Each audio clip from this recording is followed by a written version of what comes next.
বিহুপ্ৰেমী ৰাইজ আপোনালোক সকলোলৈকে বহাগৰ এই সুন্দৰ সন্ধিয়া বিহুকীয়া ওলগ পুনৰবাৰ জনাইছোঁ। লগতে আপোনালোকক আমাৰ তৰফৰ পৰা সেৱা জনাইছোঁ।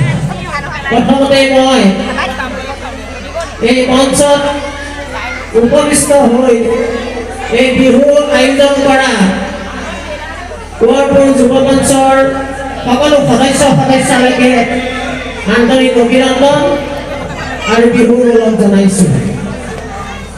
আজি মোক আমন্ত্ৰণ কৰি আনি যি অধ্যক্ষৰ গুৰু দায়িত্ব অৰ্পণ কৰিছে, আচলতে মই এনেকুৱা এটা দায়িত্ব ল'বৰ বাবে উপযুক্ত নহয় বুলি মই নিজকে ভাবোঁ। যিহেতু এনেকুৱা এখন মঞ্চত অধ্যক্ষৰ দায়িত্ব বহন কৰাটো বা দায়িত্ব লোৱাটো মোৰ দৰে এজন ব্যক্তিৰ বাবে অনুচিত নহয়। তথাপিও অসমীয়া সমাজত এটা কথা আছে যে বিহু বাকৰি বা বিহু মঞ্চ যিমানেই ভুল হয় বা যিমান ত্ৰুটি থাকে সকলো দুখ ত্ৰুটি নিজৰ বুলি মাৰ্জনা কৰা হয়।